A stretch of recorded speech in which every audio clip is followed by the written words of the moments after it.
Hello, everybody. Good day to you all, and welcome to our webinar today highlighting the business case for workplace charging. I am Simbiat Yusuf, the Member Relations Manager at Forth, and your moderator today will be Prachi, who will be leading you all through the Q&A and through our panelist introduction.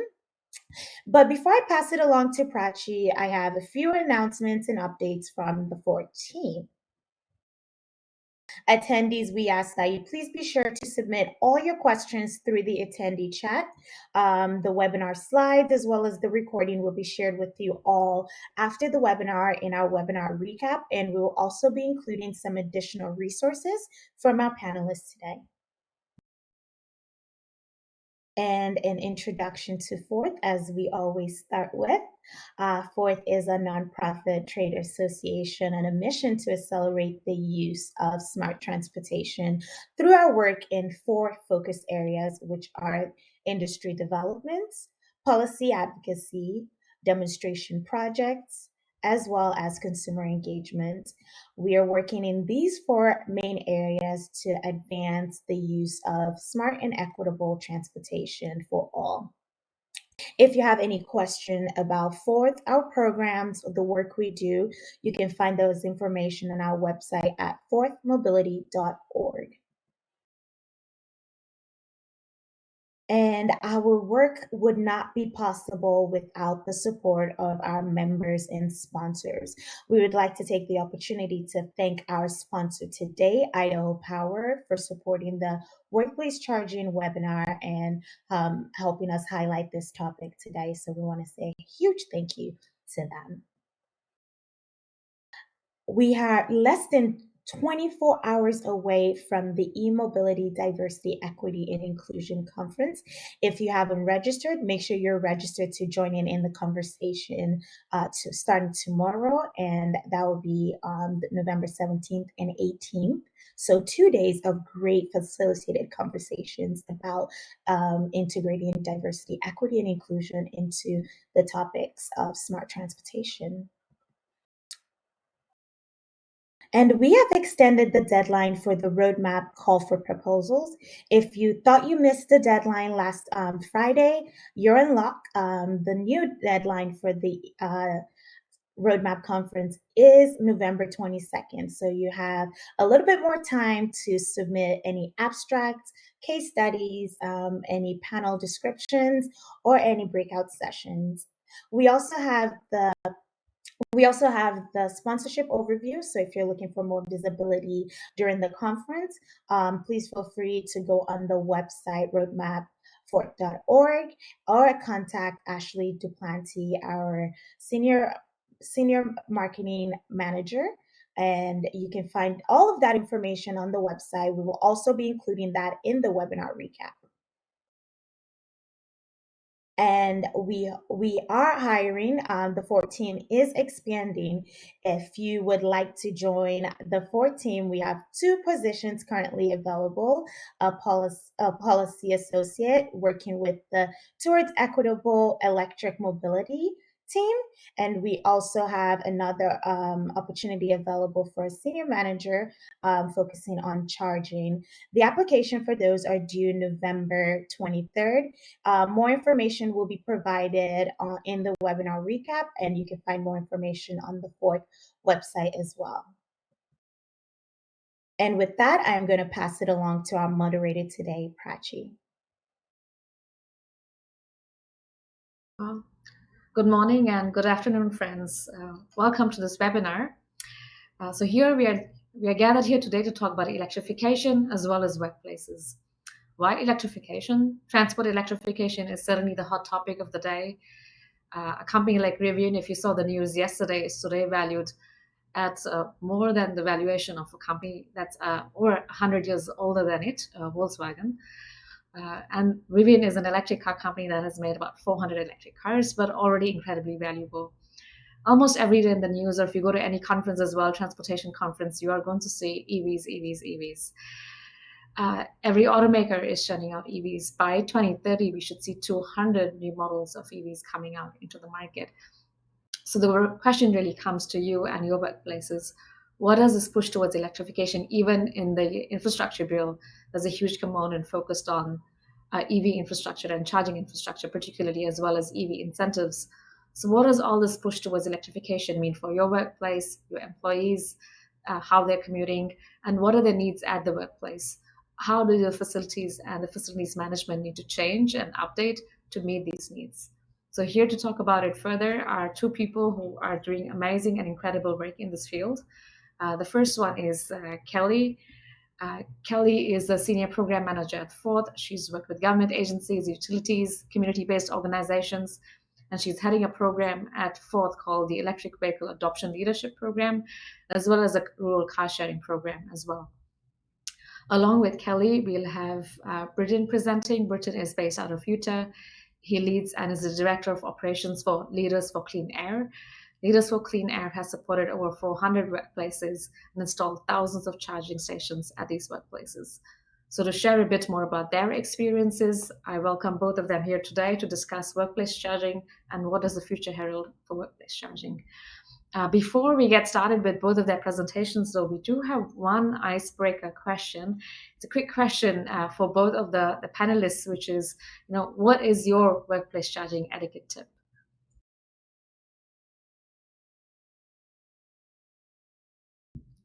If you have a favorite tip for workplace charging. Kelly, I'll let you go first. All right, sure. I am going off script, though. I think my tip is not so much about etiquette, so much as it is about awareness. So my biggest piece of advice for employers and employees that are driving electric is to tell your coworkers, make sure that your colleagues are aware that of the ways that you're commuting to the workplace, and if there's charging available. What are you using it for? Tell them about your car. Just spreading awareness is one of the best tools that any of us can do as advocates in this space. Great. Yeah, I agree with Kelly's comments. My 2 cents as far as etiquette in workplace charging is I've seen a lot of different companies do some pretty unique things. One of the coolest things I think that is related to charger etiquette is creating a Slack channel for electric vehicle drivers to be able to actually tell people when they're done charging so that people can utilize charging stations the most. So that's probably one of the most beneficial things that I've seen in relation to workplace charging. I love it. So it's create an EV community, and it's like promote your EV ambassadors as well. It's people's everyday experiences that really catches their neighbors and colleagues' eyes. Great. Absolutely. Well, yeah. We have a question for the audiences as well. I want to understand, what are you doing for workplace charging currently? Do you have a workplace charging at the moment? And if not, or if you are looking to expand it, what are some of the barriers you're facing as well? There should be a poll that should be coming up on your screen. There you go.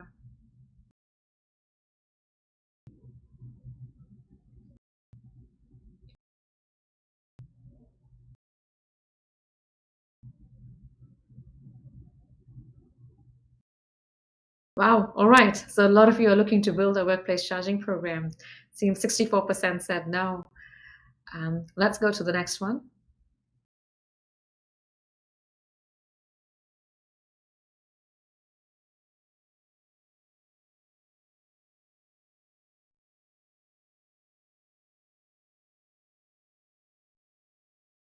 There you go. So what are the biggest barriers to workplace charging? Again, if you have a program or you're looking to expand your program, are you saying it's a high cost? Does the cost of like level 2, level 3 charging or bringing a line from utility? Is that what's scary working with facilities? Is it leadership support? Like there's just no visibility. And it could be because you're missing EV ambassadors. Maybe there's no survey done at your workplace to really understand how many people are either currently driving or intend to buy an EV in the near future. Don't know where to start, or are you worried about maintenance? How do you keep a system, an EV charging place running? All right, we have some pretty mixed results. It seems a lot of people are afraid of cost. I see the second thing is like don't know where to start. So I'm hoping this webinar really serves and helps you with that goal. And the last one is kind of other. So it seems you have like other concerns beyond these ones. And then some people don't have a workplace; they're 100% remote. I can see why that would be a hiccup to having workplace charging. But for those of you who have employees coming into the workplace, be it in a hybrid model or fully at the workplace, I hope this webinar serves as some guides and next steps for you of how workplaces are thinking about their employees, their changing commutes, their different needs, even their etiquettes for charging. Do you charge for electricity? Do you not charge for electricity? How do you have equity against someone who owns an ICE vehicle versus an EV? So a lot of questions, and we're here today to share our experiences rolling out the programs. So I'd like to get started with the presenters themselves. Britton, please, over to you. Awesome. Sweet. Prachi, thank you so much. Everybody, it's great to be with you today. My name is Britton Betridge. I'm the Director of Business Operations for Leaders for Clean Air. We're based out of Salt Lake City, Utah, and we're a nonprofit organization completely dedicated to helping workplaces install electric vehicle charging station. We deal with some fleet adoption, but our main bread and butter has really been helping navigate companies around some of the headaches that I see many of you putting into the poll on how to best install charging stations at a workplace. Leaders for Clean Air helps companies identify incentives out there to be able to adopt electric vehicles and in particular install charging stations at different workplaces. And then obviously the education side of things. I hope that there's a lot of attendees here, and I hope to share some insightful points that will hopefully resolve many of your guys' questions.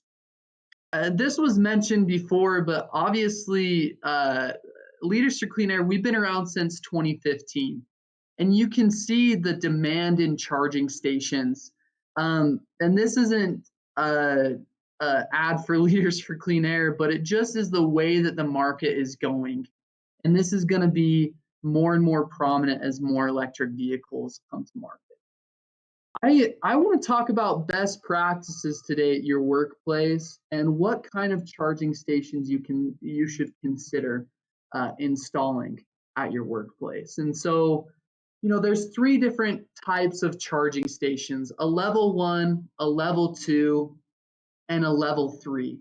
You'll hardly ever see a level 1 around, and on average, we see a level 2 charging station that will charge an electric vehicle in about 8 hours. That's about a 40 amp charging station. And obviously, a level 3 charging station is a fast charging station. And so the type of charging station that we recommend workplaces to install is a 40 amp level 2 charging station.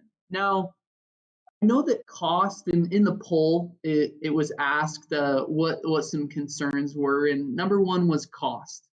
I want to talk to you about what kind of charging station is going to get you the most bang for your buck and stretch incentive dollars as far as they can in your community. So there's 2 charging stations in level 2. There's a non-networked charging station, and we call them dumb charging stations. These charging stations, 9 times out of 10, is what we recommend the companies to install at their workplace. And then there is a networked charging station that is a little bit more expensive, and it also comes with associated software fees and a couple other capabilities. The reason why we recommend a non-networked charging station is because typically you don't need many of the capabilities at a workplace. You don't need the monitoring, and oftentimes we see that the expense for electricity is so cheap that if you were to pay for a networked charging station, the software fees that would be associated with that networked charging station would be more expensive than actually charging for electricity, if that makes sense. And so something to consider at your workplace is a level 2 non-networked charging station. I want to jump into 3 different examples, 3 different workplaces, and hopefully we can learn and resolve some of your concerns around workplace charging through these 3 different experiences. The first company I want to highlight is a company out of Salt Lake City called PackSize. In 2015, PackSize installed 50 charging stations, and that was a huge groundbreaking install. It's the biggest charging campus at the time in the state of Utah.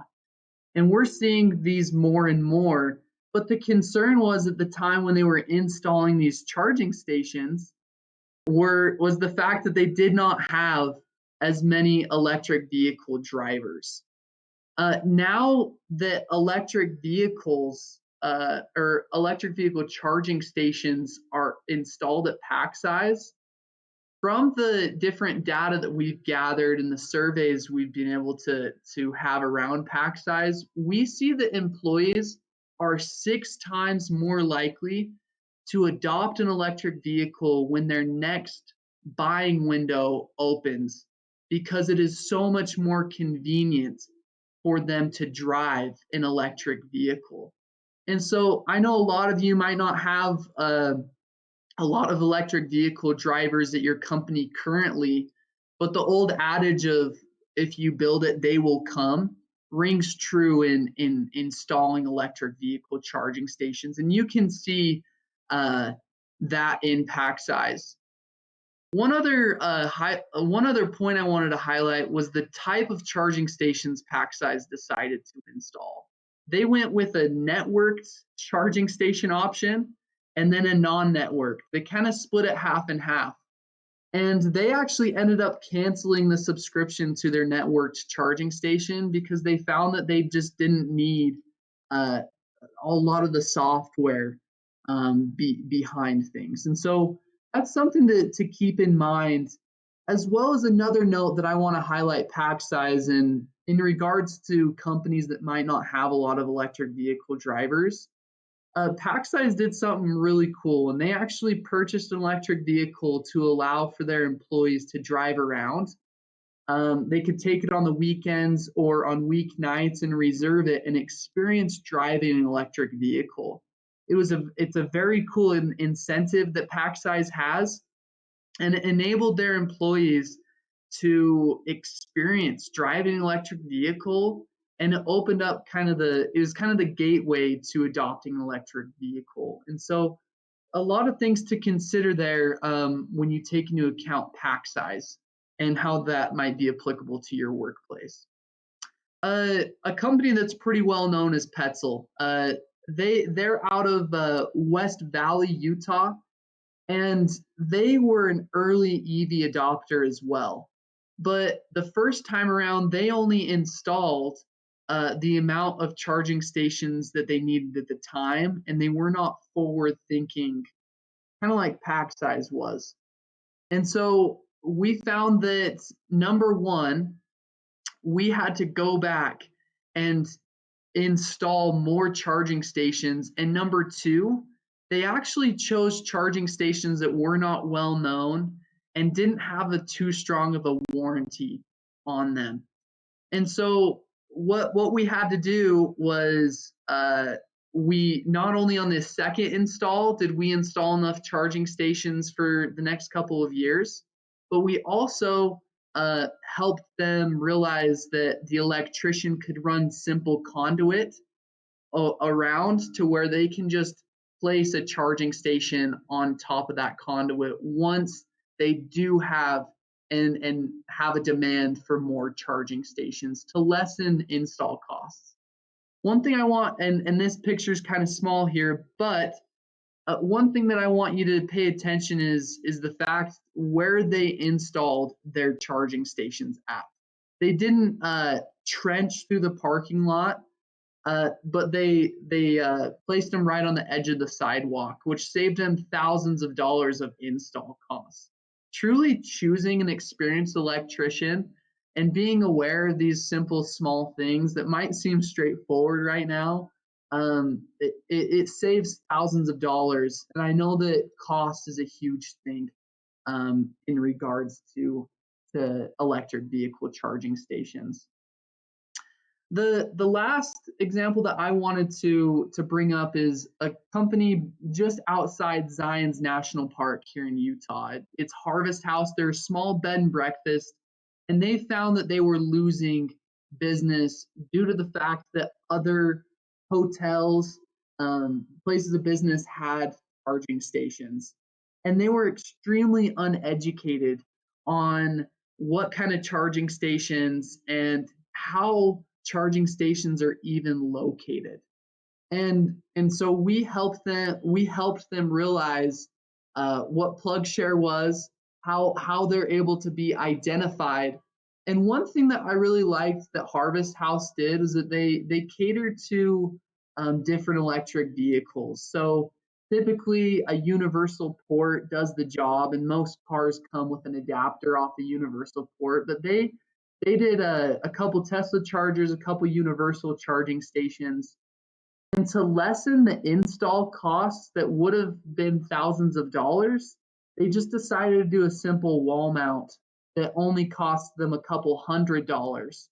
That really changed the outcome and made it very realistic for a company like Harvest House um, to install charging stations. So there's a couple examples. I really look forward to the question and a portion. A question and answer portion of the presentation to kind of get to know more of your concerns. We cannot be more excited to be able to be partnering with Forth to help more workplaces install electric vehicle charging stations and empower more employers to install electric vehicle charging stations. So with that being said, Kelly, I'll turn the time over to you, and I look forward to answering more questions in the Q&A. Thank you.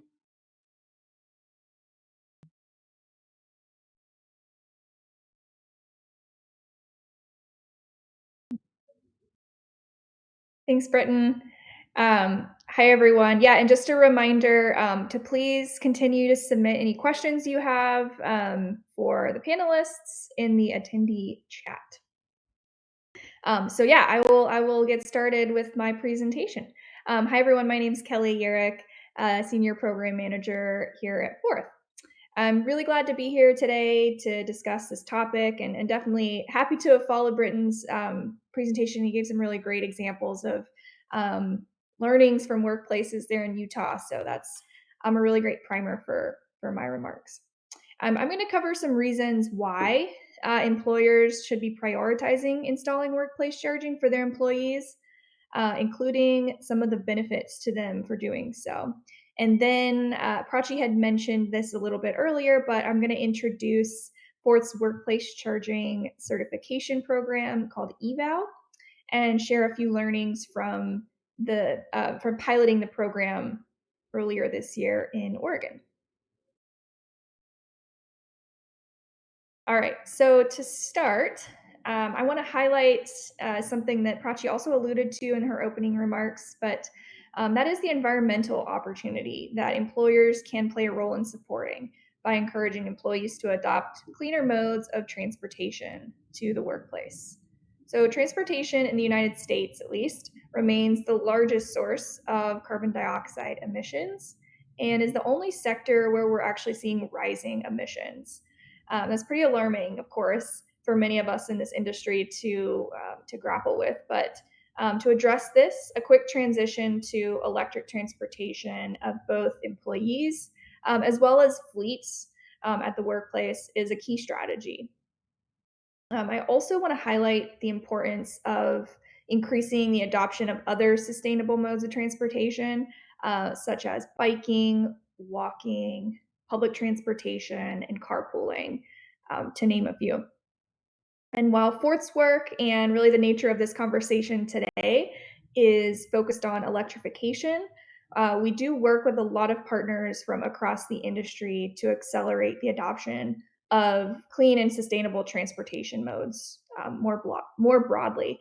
And we definitely applaud our partners that are doing that work, and I'm grateful to them for that. Okay. So now I'd like to shift to a few core reasons why employers might or should be interested in installing workplace charging. There are really several reasons why any business or organization might be interested in doing so. And it's really important to note that the evolution of workplace charging infrastructure at a particular property or workplace will look different on a case by case basis. We saw a little bit of this in the examples that Britton provided as well. That said, making the decision to provide access to EV charging infrastructure at the workplace can bring a number of benefits. Studies have shown that 52% of employees believe their employers should be doing more for the environment. So making the commitment to install workplace charging, for example, demonstrates leadership in the space. In addition, research has shown, and Britton alluded to this as well, that employees with workplace charging are as much as 6 times more likely to drive an electric vehicle themselves. And I also mentioned this in my response to the icebreaker, just seeing seeing charging stations around and being aware of your coworkers that drive electric can really go a long way in convincing someone that might be on the fence or maybe just has a lot of questions to start thinking about that next purchase being electric. Adding charging stations to your property might also go a long way to attract and retain not only employees, but also customers that value that sort of thing or are just looking for the ability to charge their vehicles throughout the day. And then finally, if your business is in the process of transitioning its fleet to electric, there may be opportunities to leverage workplace chargers during the evening hours to charge fleet vehicles, which could also help cut charging costs down.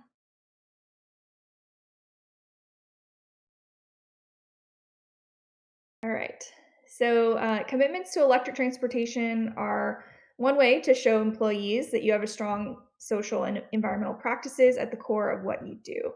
I mentioned this on the last slide too, but I really want to drive the point home here a bit more, as a greater proportion of our workforce is made up of millennials, and that's just becoming a core thing that they're looking for in work. And it's, it was recently found that people are actually willing to turn down a job if the company is not making strong commitments to social and environmental practices. Just a few other little tidbits here. A survey from Hewlett-Packard employees globally, so over 20,000 employees, found that 61% of employees believe that business sustainability is in fact mandatory. And further, 58% said that environmentally conscious practices are a key to engaging the future workforce.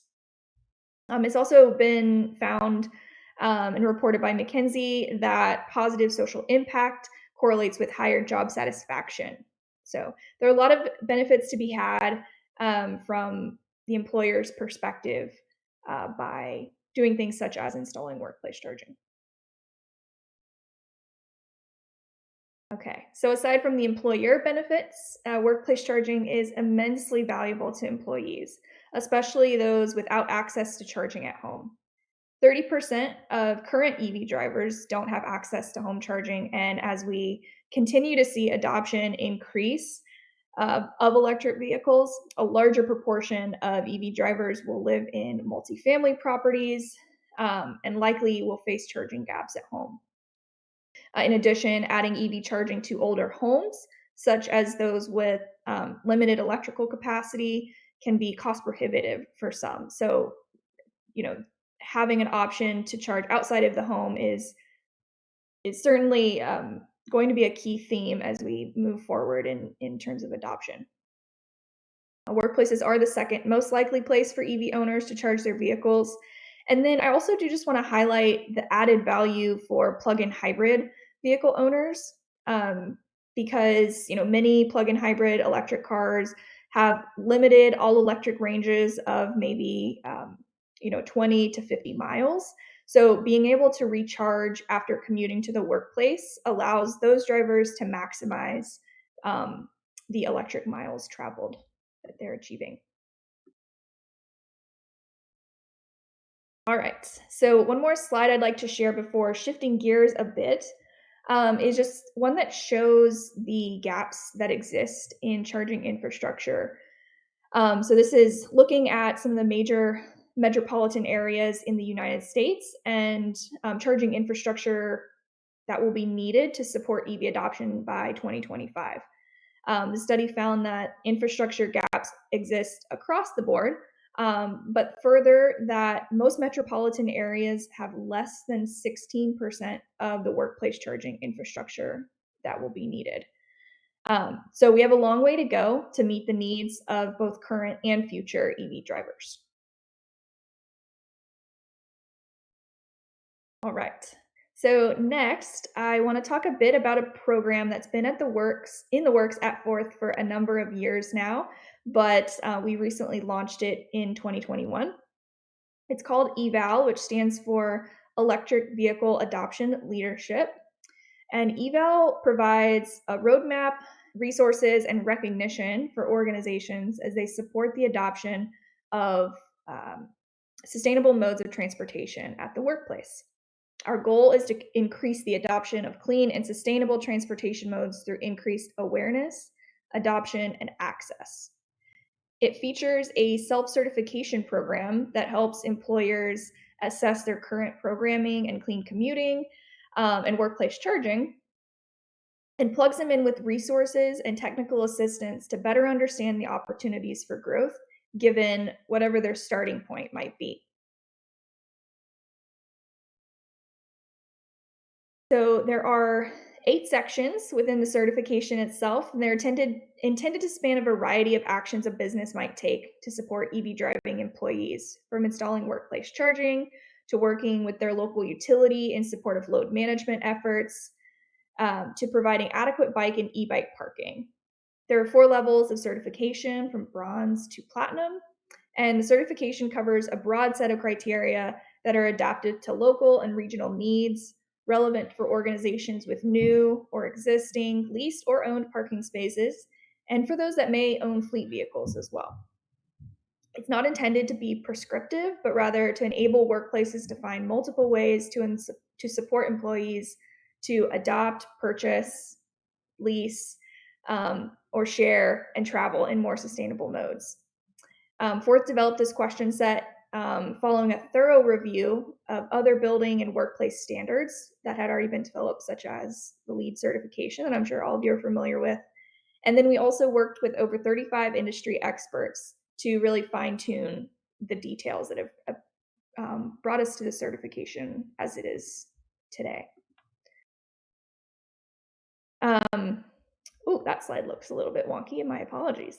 As I mentioned, the certification that I just talked about is also paired with ample resources to help employers navigate the process of thinking about a workplace charging program. So this could include things like surveying employees. We've got some templates to share on that front, and also things like developing policies around usage and utilization of the chargers that are in place. The resources are all centrally located on a web platform, and the intention is to constantly update and add resources to a library that's really easily accessible. All right, so as I mentioned earlier, we officially launched the certification this year, and we've been piloting it with businesses and organizations of all types and sizes across Oregon. So far, we've certified 6 total organizations of varying types and sizes, and I'm going to highlight just a couple of those here today. So starting on the left, the city of Hillsborough is one of the 2 that I'm going to talk about today, which both of these organizations have been certified gold under this certification, which is the second tier from the top level of certification. And the city of Hillsborough, for those that are not familiar with Oregon, is a city just west of Portland, so within the Portland metropolitan area.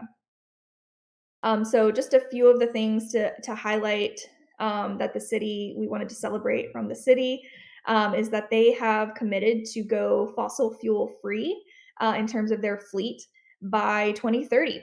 So this is, obviously a big commitment that they're making, and it required a lot of buy-in from not only leadership and decision makers at the city themselves, but also city council. So this is something that's really important to have as a starting point for any sort of program around workplace charging. So it's great to see that that's really well in place there at the city. They also have a policy that enables them to install EV charging stations in all new construction. So anything that the city might be embarking on that's a new construction will automatically feature EV charging stations. They do participate in their local TDM or Transportation Demand Management Program, as many larger organizations do in the state of Oregon. And that is, I highlight that because it's something that is part of the certification. We want to reward organizations for participating in programs that already exist in their region and therefore supporting and contributing to greenhouse gas reduction goals that might exist. And then to highlight sort of an area for improvement or growth that we found for the city is that they'd like to start developing and implementing employee charging policies to ensure the maximum utilization of and access to the chargers that they currently have, and also any future chargers that might get installed. So shifting over to the right-hand side, I want to talk about a university that we also certified. So Portland State University is, surprise, based in Portland. It's a pretty large urban university here in our region, and as such, being centrally located in the city, they have a really huge priority and work with the city too to focus on promoting public transportation, biking, walking, and other modes outside of single occupancy vehicle travel to the work site, to the campus. So there's certainly a lot of opportunity within the certification for them to be recognized as such. One thing that they do is they partner with some of the local bike share, scooter, car share companies that operate here in Portland to be able to provide access to students and to faculty, and sometimes even incentivize the use of those programs for their employees to consider more sustainable modes of transportation into the workplace. They do have some EV charging stations in the limited parking that they have on site, and all of those charging spaces have enforced time limits for vehicles. So while they're charging, or perhaps maybe just 4 hours, for example, a half a day, and then you need to move on and let somebody else utilize a charger. They also have fines for any cars that are parked there that are not electric vehicles. And then as a next step for Portland State, they're interested in kind of one-upping, I guess I would say, the way that they participate and survey through their current transportation demand management programming. They would like to add questions to that surveying that's already happening on an annual basis to really better understand what types of vehicles people are bringing into Portland State to assess not only current demand, but also future demand for additional chargers that might go in. All right, almost done here.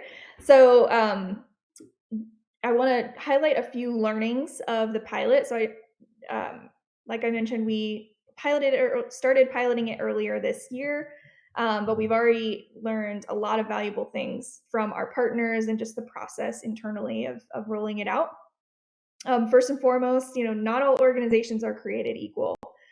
There's not a one-size-fits-all approach to a workplace charging program or commuting program more broadly.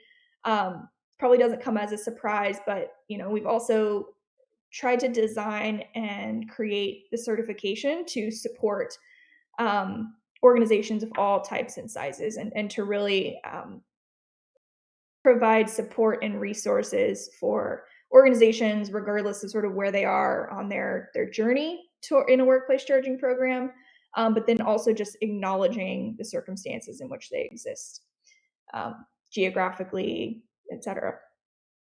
The second one is also not surprising, but sort of one of the more exciting things that has come out of this from my perspective, which is that across the board, a lot of our partners and organizations that we've been talking to are really keen on hearing from similar organizations. So maybe if they're a municipality, they want to hear from other municipalities on what they're doing in this space. And so, one of our goals for the certification platform is to not only have, this resource library that continues to grow with examples and templates for organizations to access, but also sort of provide an opportunity or platform for organizations to connect with one another and share their stories, share their successes. What are they challenged by? Because it's quite possible that there's another similar entity out there struggling with the same thing, or that has already passed, and has some things to share. So that's kind of a next iteration of our sort of resource library, is to add a story sharing platform. Many organizations are working through questions around policies and how to select equipment in real time. Britton, of course, mentioned this. They have a lot of experience in talking to employers in Utah and really helping work through some of those questions. But there's still a lot of information to be learned and to be kind of absorbed by organizations of all types and sizes.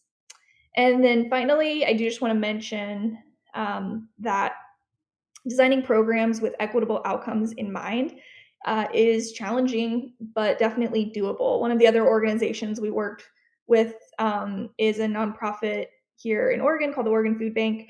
And I really commend them for the efforts that they're making around ensuring that any sort of policies that they put out, whether it's related to workplace charging or other commuting benefits that they want to offer, are accessible by everyone and are really also informed by their employees of what's really needed to support commuting.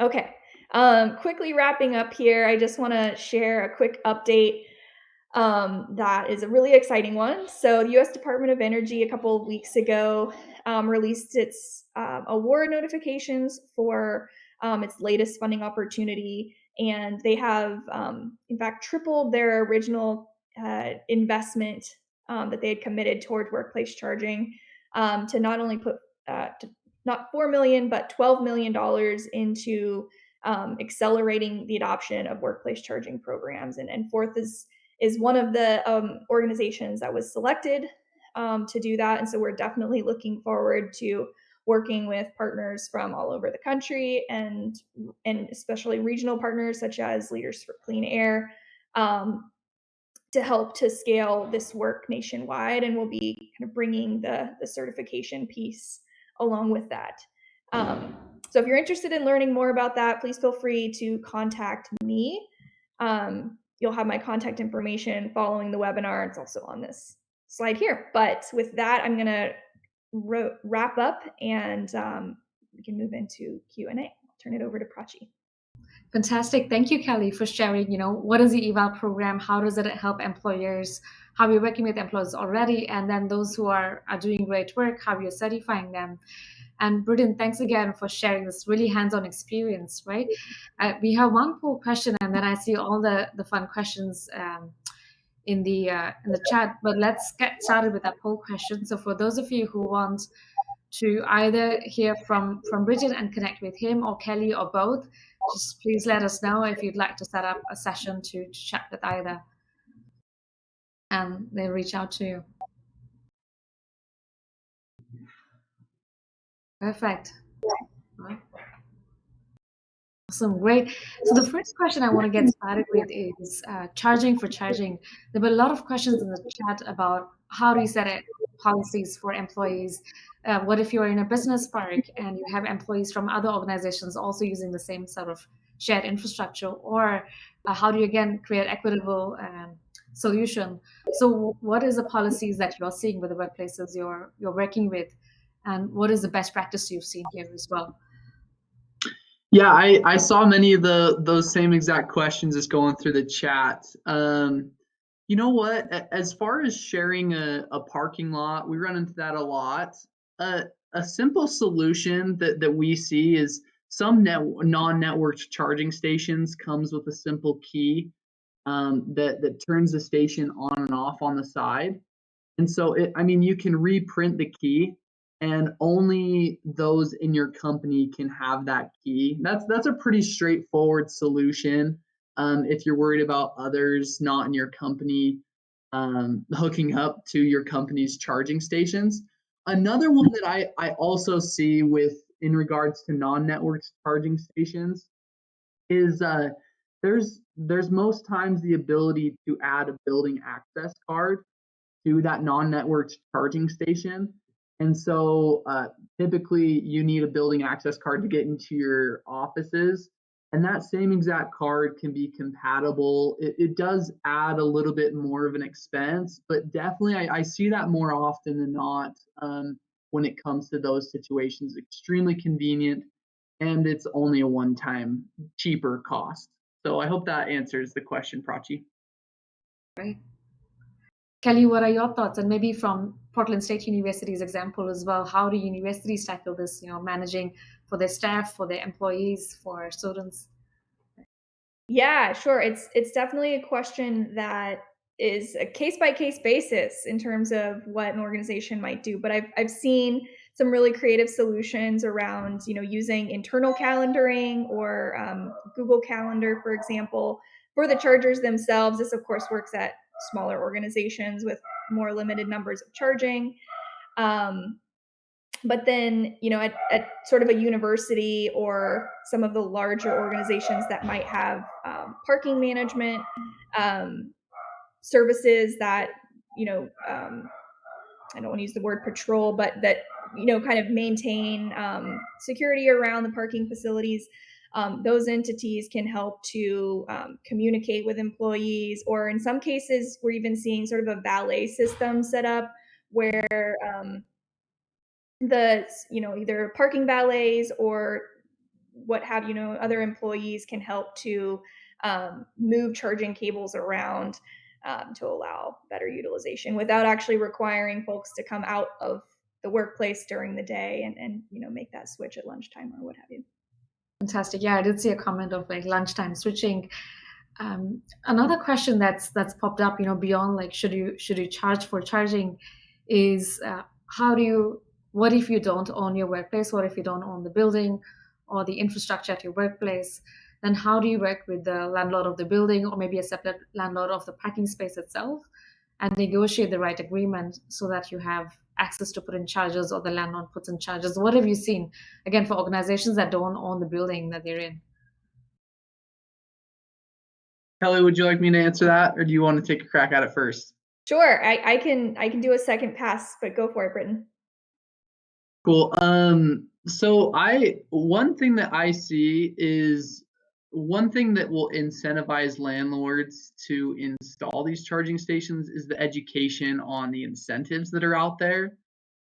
Typically, if a company is wanting to do charging stations, they're going to be in that building for a pretty long time. And so, number one, you can state to the landlord that you are going to plan on staying at that building longer, as well as actually looking into the incentives and presenting that to the landlord and making it extremely straightforward.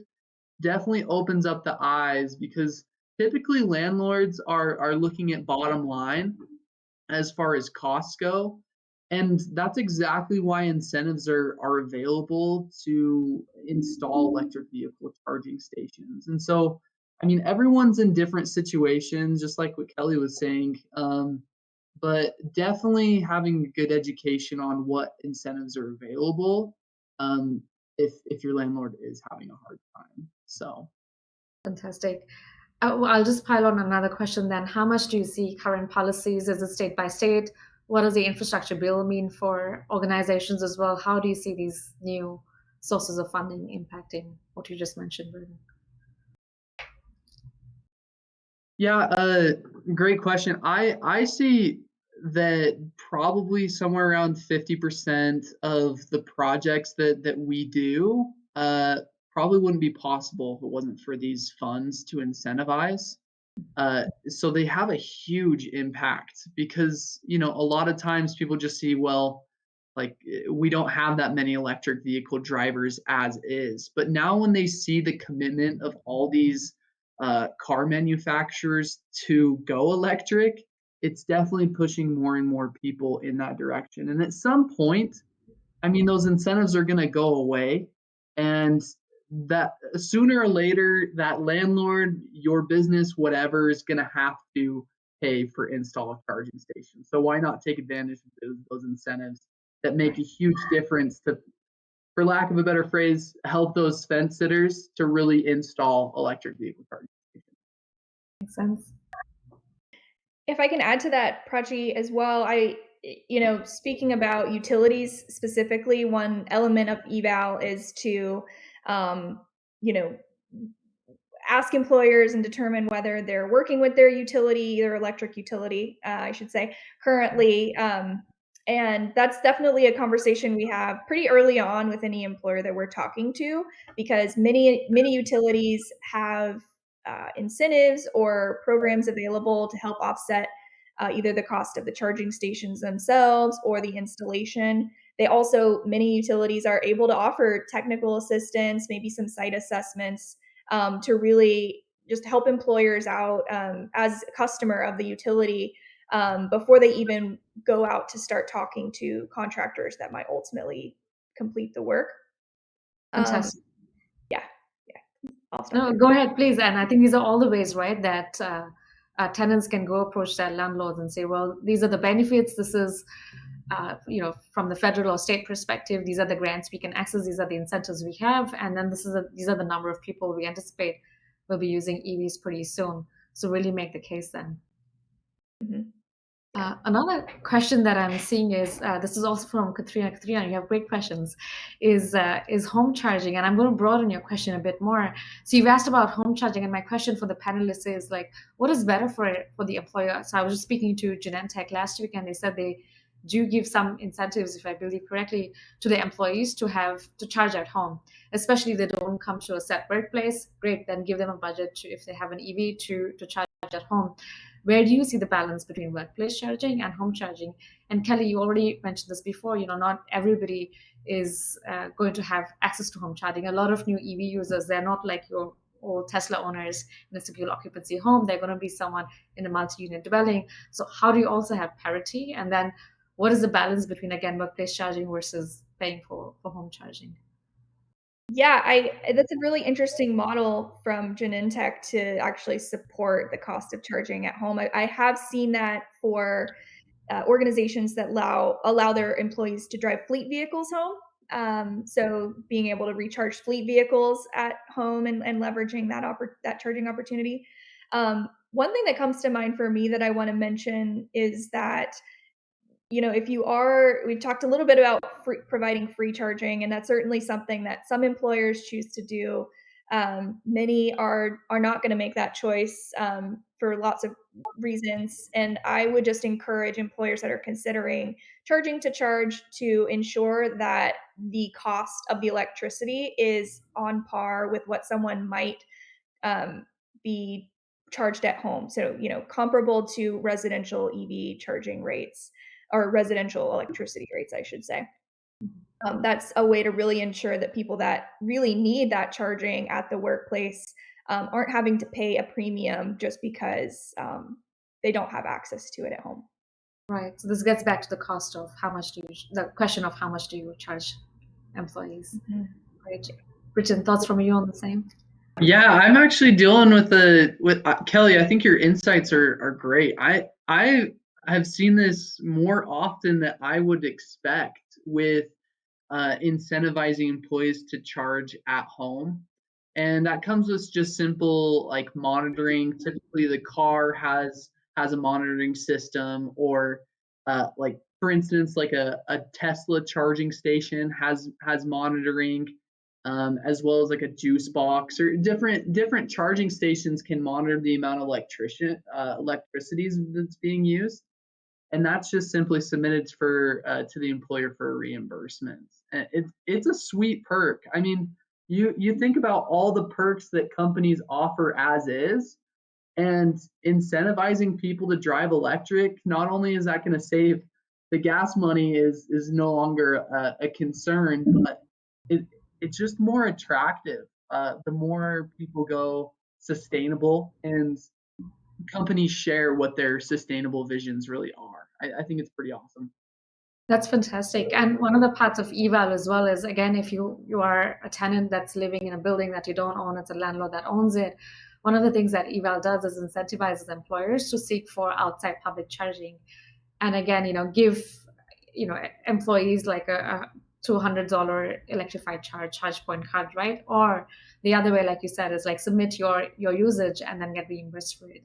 So there are always ways around to support electrification. I think we have one more question from Juan, which is interesting. I'm going to open it up again, which is the Open Charge Point Protocol allows for interoperability between the hardware and the software that runs on top of it. And my question to all of you is, I've seen that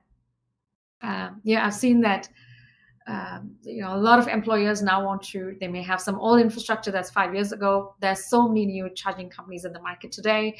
How do you encourage them to think of a mix, and what's been best practice?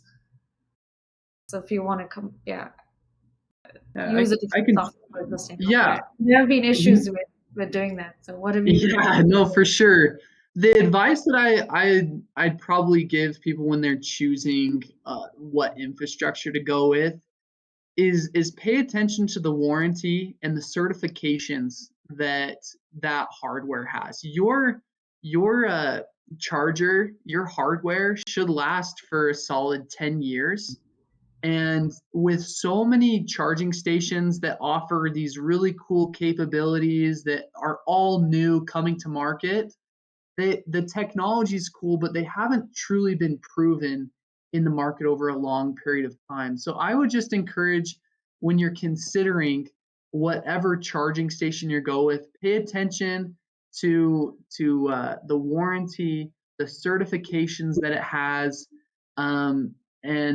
and also, I mean, it seems pretty straightforward, but the reviews and what kind of customer service that charging station truly has, because that makes a huge difference when people are relying on charging stations. So those are my two thoughts when considering hardware. Yeah, thanks for those perspectives, Britton. I know we're running up on time and Simbi's going to join us any second now, but I would just add one other thing to be thoughtful of is the experience of your employees, and how and being considering how complicated it might be for someone to be able to just drive into work, and if they're going to need to have an app or an RFID card. Sometimes there are really good reasons for that, especially if you want to be able to open the chargers up after hours to the public, but just be thoughtful about what that user experience is going to be like too. Fantastic on those wise words. Thank you everyone for joining us today. This was fantastic. Britton, Kelly, we're all available to answer your questions, support you as you go through your journeys of workplace charging. Feel free to reach out to us. And those of you interested in setting up a one-to-one session with the speakers, we'll make sure that happens in the next few days as well. Thank you. Thank you, Prachi. Thank you, everyone, for joining us. We do have one final poll question for you all on how informative you found this webinar as we're wrapping up the season, the 2021 webinar season. Thank you so much for filling this out. And as we close out the panel, the slide you see has the contact information for our panelists, but we will be sharing their contact information in the webinar recap as well. So do not worry if you missed anything. If you're trying to connect, there are plenty of opportunities after this webinar. We want to say thank you again to the webinar sponsor, Idaho Power. And we do hope you're able to join us December 14th for the final webinar, which will be a roundtable discussion led by our executive director, Jeff Allen, at 10 a.m. Pacific time. And we do hope you have registered for the e-mobility diversity and equity conference. If you haven't, we will send you the link as well. If you haven't registered for this final roundtable, register now. It's going to be a great facilitated conversation with industry leaders talking about key takeaways from 2021 and what to look forward to, or what trends we're projecting for 2022 with the Infrastructure Act and all of the the new administration updates. So we do hope you're able to join us for that. And thank you so much again for spending this hour with us, learning about the business case for workplace charging. Again, thank you to our panelists, Kelly and Britton. And thank you, Prachi, for moderating this panel. Have a great rest of your day. Bye. Thank you.